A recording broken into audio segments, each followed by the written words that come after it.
Tu penses que les intérêts touchent tout le monde pareil? Erreur. Devine qui paie le plus pour une voiture, une maison ou une simple carte de crédit. Ce n'est pas ceux qui roulent en BMW, ce sont les plus pauvres qui paient le plus. Et ce n'est pas un bug du système, c'est le système lui-même. Ce que je vais t'expliquer aujourd'hui peut te choquer, mais c'est 100% réel. Si tu ignores comment les intérêts sont calculés, tu peux y laisser des milliers de dollars. Aujourd'hui, on va voir pourquoi les pauvres paient plus d'intérêts que les riches, comment ça fonctionne et surtout comment s'en sortir. Et tu vas voir, tout est parfaitement orchestré. Les taux d'intérêt sont calculés selon un seul critère, le risque. Plus tu es perçu comme un client risqué, plus on te fait payer cher. Et comment les banques mesurent ton risque? Ton revenu, ta stabilité d'emploi, ton historique de crédit, ta capacité de remboursement.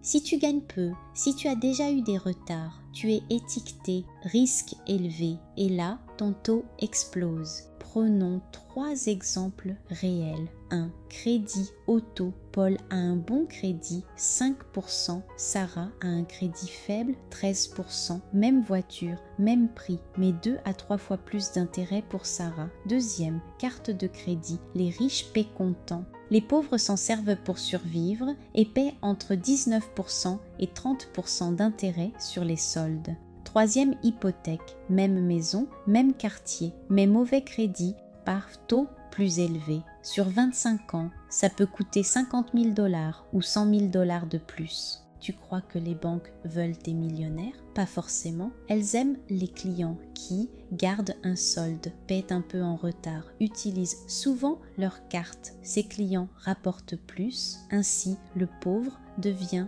le client parfait. Tu gagnes peu, tu empruntes, tu paies plus, tu t'appauvris et tout est fait pour que tu restes piégé. Offre de crédit préapprouvée, carte premium accessible, petit paiement mensuel mais gros intérêt. C'est une taxe invisible qu'on appelle intérêt. Tu veux briser le cycle? Voici comment. 1. Améliore ton crédit. Paie à temps toujours. Ne dépasse jamais ta limite de carte. Un bon score de crédit, c'est ton passeport vers des taux plus bas. 2. Surveille ton dossier. Utilise des outils comme Borrowell, Equifax, TransUnion. Vérifie chaque mois s'il y a des erreurs ou des ouvertures suspectes. 3.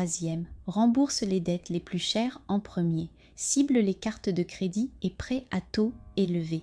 Même 100 $ par mois peuvent faire une différence énorme. 4. Consolide tes dettes intelligemment. Parle à ton conseiller financier pour regrouper tes dettes en un seul prêt à taux réduit. Ça te permet d'y voir plus clair et de payer moins d'intérêts. Attention, il faut résister à la tentation de réutiliser les anciennes cartes. 5. Constitue un coussin d'urgence.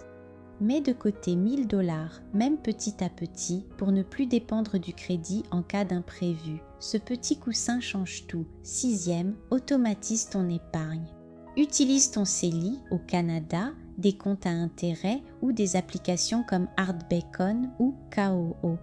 Même 25 $ par semaine, c'est un bon début. Chaque action, même petite, te redonne du pouvoir. Et chaque dollar sauvé, c'est un pas de plus vers ta liberté financière. Tu n'es pas responsable d'un système injuste, mais tu peux choisir de ne plus en être la victime. Abonne-toi pour comprendre les vraies règles du jeu et partage cette vidéo avec quelqu'un qui paie encore 27% d'intérêt sans même le savoir.